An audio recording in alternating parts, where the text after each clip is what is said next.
இப்ப பாருங்க அடுத்தது. அம், மதியும் மடந்தை முகனும் அறியா பதியில் கலங்கிய மீன். இது எல்லாம் அப்படிதான். திங்கள் எது மங்கை முகமது என்று தெரியாமல் விண்மீன்கள் தடுமாறுகின்றன. விண்மீன்கள் எங்கே தரங்கி வந்துச்சு? அங்கிருந்து பார்க்கின்றன கோடி கோடி கோடி கோடி கணக்கான விண்மீன்கள் வானத்தில் படிச்சிருக்கின்றன. அது கீழே ஒரு துணிஞ்சு பார்க்குதான். அப்படி இவளுடைய கண்களை பார்த்து விட்டு, இவளுடைய முகத்தை பார்த்து விட்டு, இவளுடைய முகத்தை பார்த்து விட்டு, நீ என்னடா நிலவு கீழே போயிடுச்சு அப்படின்னு பார்க்கலாம். என்ன அழகு, என்ன என்ன அழகு பாருங்க. அப்புறம் தான் நினைக்கிறான், ஆஹா இதுல ஒரு கருப்பு கரை இருக்குமே, அங்க கீழே பார்க்கிறோமே அந்த நிலவுக்கு அந்த கருப்பு கரை இல்லை, களங்கம் இல்லை, களங்கம் இல்லாமல் இருக்கிறாள். அந்த பெண்ணை எப்படி உயர்த்துகிறான் பாருங்க. நிலவை விட இவள் உயர்ந்தவள். அதுல கருப்பு கரை இருக்கு, கொஞ்சம் களங்கம் இருக்கும். வெறும் வெள்ளையா இருக்காது, கொஞ்சம் களங்கம் இருக்கு. அப்படின்னு பார்த்து அது மனதுல ஒரு திருப்தி அடைகிறான். அந்த விண்மீன்கள் எல்லாம் திருப்தி அடைகின்றன. மதியும் மதினா நிலவு, மடந்தை முகம் அறியா பதியில் கலங்கிய மீன். விண்மீன்கள் பதியில் கலங்கி, ஆஹா நிலவு கீழே ஒரு நிலவு இருக்கிறதே என்று குனிந்து பார்க்கின்றன. அப்புறம் மேலே பார்க்கின்றன. கீழே ஒரு நிலவு இருக்கின்றதே, அது நிலவென்று அவள் அழகிய பூலோகத்து ரம்பை, பூலோக ரம்பை. ஆகையினாலே நிலவு இங்கேதான் இருக்கிறது என்று சொல்லுகிறார். எந்த அழகு பாருங்க. 7 சீர்களுக்குள்ள என்னென்னமோ பண்றார். மதியும் மடந்தை முகனும் அறியா பதியில் கலங்கிய மீன். 7 அருவாய் நிறைந்த அதிர்மதிக்கு போல மறு உண்டோ மாதர் முகத்து. அருவாய் நிறைந்த அதிர்மதிக்கு போல மறு உண்டோ மாதரும். கலை குறைந்த இடம் மீண்டும் வளர்தலால் முழுமை பெற்று ஒளிரும் திங்களை போல இத்தலைவியின் முகத்தில் ஒரு மறு உள்ளதோ. இதுவும் அப்படிதான். அது அந்த நிலவைத்தான் இங்கே உதாரணமாக காட்டுகிறார். தேய்தலும் வளர்தலும் அதுக்கு உண்டு. அதுதான் அவன் நிறைமதி மறைமதி என்று வைத்திருக்கிறோம். அமாவாசை பௌர்ணமி என்கிற சொற்களை போட்டு வைத்திருக்கிறோம். தேய்தலும் வளர்தலும் இல்லாமல் என்றும் ஒருபடித்தாக பொலிவுற்று இருக்கிறது இவளுடைய முகம், தலைவியின் முகம். இம்முகத்திற்கு இரண்டும் உடையதும் மறு உடையதும் முழு இருள் நாளில் மறைவதுமாகிய குறைபாடு என்னுடைய தலைவிக்கு கிடையாது. என்னுடைய தலைவிக்கு கிடையாது. ஆகவே மறு உடையவள், கரை உடையவள் நிலவு. ஆனால் என்னுடைய தலைவிக்கு அந்த கரை கிடையாது. அடுத்து 15 நாள் தேயும், 15 நாள் வளரும். என்னுடைய காதலியினுடைய முகம் எந்த நாளும் தேயாது. அருவாய் நிறைந்த அதிர்மதிக்கு போல மறு உண்டோ மாதர் முகத்து. நன்றி, வணக்கம். 1118 8ஆம் குறள். மாதர் முகம் போல் ஒளிவிட வல்லையேல் காதலை வாழிமதி. இந்த அதிகாரத்துல மதி, நிலவினை, திங்களை போட்டு வறுத்தெடுக்கிறான் காதலன். இந்த அதிகாரத்தில் மாதர் முகம்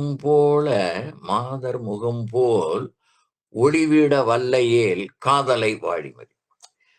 திங்களே மதி என் தலைவியின் முகத்தை போல ஒளி வீச உன்னால் முடியுமெனில் என்னால் நீ விரும்பப்படுவாய். ஏன்னா உன்னால அது மாதிரி ஒளிவிட முடியாது. ஏனென்றால் உன்னிடம் கரை இருக்கிறது. எப்படி சொல்லிக்கிட்டே இருக்கா பாருங்க ஒவ்வொரு குறள்லையும். திங்களும் ஒளி வீசுகிறது, தலைவியின் முகமும் ஒளி வீசுகிறது. இவள் முக ஒளி போல் உனக்கு சொந்தமான ஒளி இல்லை. நீ இரவலாக கதிரவனிடமிருந்து பெற்ற ஒளியினைத்தான் நீ தருகிறாய். ஆனால் என்னுடைய காதலி, அவளிடம் இருக்கிற முகப்பொழிவு இயல்பானது, இயற்கையானது. ஆனால் நீ கதிரவனிடமிருந்து இரவல் வாங்கிய ஒளியினைத்தான் சொல்லுகிற. இதை எப்படி இன்னும் சொல்லணும்னா சமஸ்கிருதத்துல சுயம் பிரகாசம், தன்னொளி, சுயம் பிரகாசமாக ஒளிர்கின்ற ஒளி என்னுடைய காதலியினுடைய ஒளி. முகத்தினுடைய ஒளி அப்படி பிரகாசமா இருக்கும். உண்மையிலேயே பெண்களுடைய முகத்துல எப்பொழுதும் அந்த கண்களில் இருந்தும் உதட்டில் இருந்தும் கிடைக்கின்ற அந்த ஒளி இருக்கு பாருங்க, அது உண்மையாகவே அதை பார்த்தால் அப்படிதான் இருக்கும். அந்த கண்கள்ல ஒரு கருணை இருக்கணும், தாட்சண்யம். எப்பொழுதும் இதழ் புன்சிரிப்போட இருக்கணும். அப்பதான் இந்த காதலன் சொல்லுகிற அந்த அமைப்பு இருக்கும். சிடுமூஞ்சியாகவோ எந்த பார்வையாக இருந்தாலும் சந்தேக பார்வையுடனோ இதழ் குவிந்து எப்பொழுதும் இருந்தாலோ இதெல்லாம் பொருந்தாது. இப்ப அந்த அந்த ஒளிவிட வல்லையே என்கிறான். உனக்கு அது மாதிரி ஒளி இல்லையே. என்னுடைய காதலியினுடைய கண்களிலே அப்படிப்பட்ட ஒரு பிரகாசம் இருக்கிறது. அந்த ஒளி உமிழுகிறது. அவளுடைய வாய் எப்பொழுதும் புன்சிரிப்போடு இருக்கும். அதனால் அது மாதிரி உன்னால முடியாது. அவளுக்கு இருப்பது சுயம் பிரகாசம். உனக்கு அந்த சுயம் பிரகாசம் இல்லை, தன்னொளி இல்லை, இரவல் ஒளி வாங்கி வீசுகிறாய் என்பதை இந்த குறளிலே சொல்கிறார். மாதர் முகம் போல் ஒளி விட வல்லையேல் காதலை வாழிமதி. இருந்தாலும் நீ வாழ்க என்றாலும் நீ வாழ்க என்று அவன் முடிக்கிறான். என் தலைவன் வீர் வாய் போட்டினால் தலைவியின் முகப்பொழிவின் வனப்பினை புனைந்துரைக்கிறான். இந்த இந்த குறள்ல மீண்டும் குறளை பாருங்கள். காதலை வாழிமதி, மாதர் முகம் போல் ஒளிவிட வல்லையேல் காதலை வாழிமதி. இது ஆங்கிலத்தில் எப்படி சொல்லுகிறார்கள்? The moon reflects by the light of the sun. The moon reflects by the light of the sun என்று இதை ஆங்கிலத்திலும் சொல்லுகிறார்கள். 9. மலரன்ன கண்ணாள் முகம் ஒத்தி ஆயின் பலர்காண தோன்றல் மதி. மலரன்ன கண்ணாள் முகமொத்தி, என்னுடைய தலைவி, என்னுடைய காதலி, அவளை போல நீ உனக்கு அது மாதிரி இல்லை. ஏன்னா அப்படி ஒத்திருப்பாயே, ஆனால் நீ பலர்காண தோன்றுமதி. இப்ப நான் மட்டும்தான் என்னுடைய காதலியை பார்ப்பேன், ஆனா நீ எல்லாரும் பார்க்கிற மாதிரி வருகிறாய். பலர்காண தோன்றல் மதி. முகம் ஒத்தியாயின் என்னுடைய தலைவி, மலரன்ன கண்ணாள் என்னுடைய தலைவன் அன்றளர்ந்த தாமரை மலர் எப்படி பொலிவோடு இருக்குமோ அது போன்ற முகத்தை உடையவள். அதை ஒத்திருப்பாயானால் நீ பலர்காண தோன்றலாம். ஆனா உனக்கு அந்த கரை இருக்குது, அதனால நீ பலர்காண தோன்றினாலும் உன்னை யாரும் மதிக்க மாட்டாங்க என்று அவன் சாடுகிறான். தலைவியின் முகப்பொலிவினை துய்த்த தலைவன் ஆறாமையால் ஆற்றாமையால் மீண்டும் மீண்டும் மதியோடு மோதுகிறான். மீண்டும் குறளை கவனிங்கள். மலரன்ன கண்ணாள் முகம் ஒத்தியாயின் பலர்காண தோன்றல் மதி. இதை எப்படி படிக்கணும்? மதி ஏழாசிரியர் முதல்ல, மலரன்ன கண்ணாள் முகமொத்தியாயின் பலர்காண தோன்றல் மதி. அப்படி சொன்ன அந்த குறளுக்குள்ளே போதும். அடுத்து இந்த அதிகாரத்தினுடைய கடைசி குறள் 10. அனிச்சமும் அன்னத்தின் தூவியும் மாதரடிக்கு நெருஞ்சி பழம். தலைவியின் அடிக்கி, அந்த பாதத்திற்கு அடிக்கி அனிச்ச மலரும் அன்னப்பறவையின் தூவியும் சிறகுகளும் நெருஞ்சி முள்ளாகும். அது பட்டா கூட அவளுக்கு அவ்வளவு மென்மை வாய்ந்தவன். இதை ஒரு அன்பு நடமாடும் கலைக்கூடமேன்னு ஒரு பாடல், அதுல மாதவி குடிப்பூவின் இதழோரமே மயக்கும் மதுச்சாரமேன்னு அந்த பாடல் எழுதிப்பார். அது கண்ணதாசன் தான் நினைக்கிறேன்.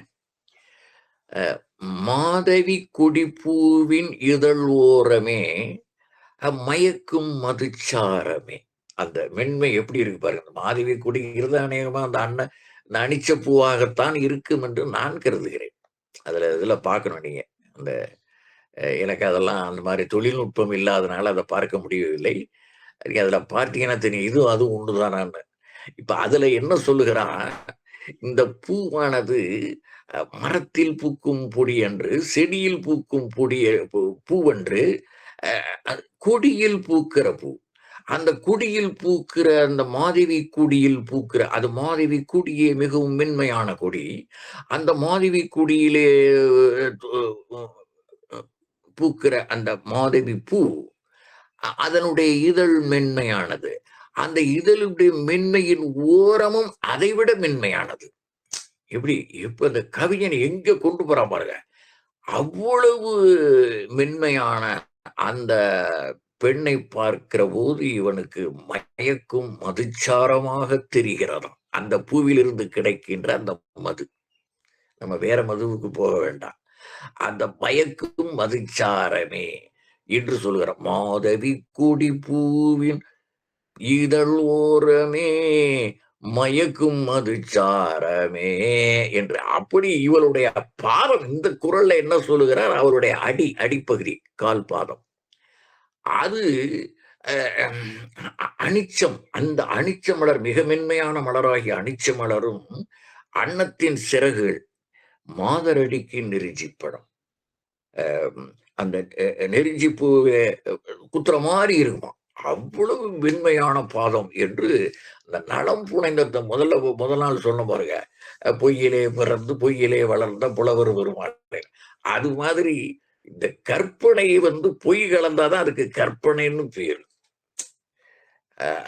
அதை பொய்னா பொய்யா வைத்துக் கொள்ளக்கூடாது. இலக்கியங்கள்ல அந்த இன்பத்தை ரசிப்பதற்காக அவன் சொல்லுகிற அந்த கவிஞனுடைய இலக்கிய நயத்தை நுகர்ந்து பார்க்கிற போது அதை பொய்யாக கொள்ளாமல் அவனுடைய திறமையை பார்க்கணும். எப்படி சொல்றான் பாருங்க, மாதவி கொடிப்பூவின் இதழோரமே. மரமல்ல, மரத்தில் பூக்கிற பூ இல்ல, செடியில் பூக்கிற பூ இல்ல, கொடி. இந்த மூணுலையும் கொடிதான் மிக மென்மையானது.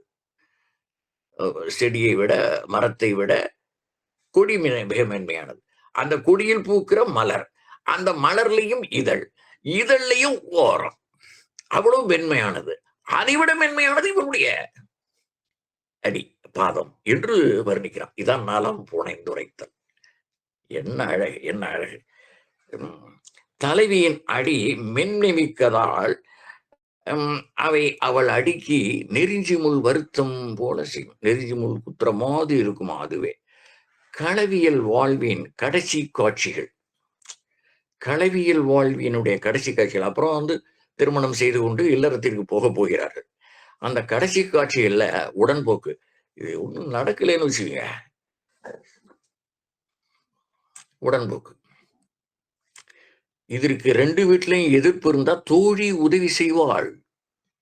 சரி சொல்லி பாப்பா, அவளுக்கு வேறு கருத்து இருக்கு, நீங்க இது மாதிரிலாம் ஏற்பாடு பண்ணாதீங்க, நீங்க அவள் வேறு ஒருவனை விரும்புகிறாள் என்பதையெல்லாம் அவள் குறிப்பாக சொல்லுவாள். அப்படி இருந்து கேட்க மாட்டார்கள். அப்படி கேட்க மாட்டாத பொழுது உடன்போக்கு. அதை அவர்களும் விரும்புகிறார்கள். காதல் மயக்கும். அந்த காதல் காலங்கள்ல யார் எது சொன்னாலும், யாரு ஏதோ நம்மளை பத்தி என்ன பேசினாலும் அதை பத்தி அவங்களுக்கு கவலை இல்லை. ஏன்னா அவளுக்கு முழுக்க காதல் தான். தூய அன்பு. ஊரவர் அலர் பேசுதல், புறம் பேசுவார்கள். புறம் பேசுதல்னா அது அப்படியாமல அப்படின்னு பேசுவார்கள். ஊரவர் பேசும் அலர் மொழி கஞ்சி தலைவியை தலைவருடன் போக்குவதற்கு கருதிய தோழியை நோக்கி தலைவன் பேசுவதாக இக்குறள் அமைந்திருக்கிறது. என்னப்பா நீ என்ன தடுக்கிற, ஒன்னும் கதையாகாது, நாங்க போய் பார்த்துக்கிறோம், நாங்க எங்களை பார்த்துக்கிறோம் என்று தோழிக்கு சொல்வதாக இந்த குறளிலே சொல்வதாக உரையாசிரியர்கள் சொல்லுகிறார்கள். அனிச்சமும் அன்னத்தின் தூவியும் மாதரடிக்கு நெருஞ்சி பழம். இதனுடைய முழுமையான மொத்த கருத்து, என் தலைவியின் அழகிற்கு என்னையே எல்லாம் சாடினான் பாருங்க, மதியை திங்களை சாடினான் அல்லவா. அதனால அவனுடைய காதலி தான் அவனுக்கு உலகம். காதல் கண்ணை மறைக்கும் அதனால அவன் என்ன சொல்லுகிறான், என் காதலின் அழகிற்கு இணையே இல்லை என்பது இந்த 10 குறளினுடைய முழு சாரம்.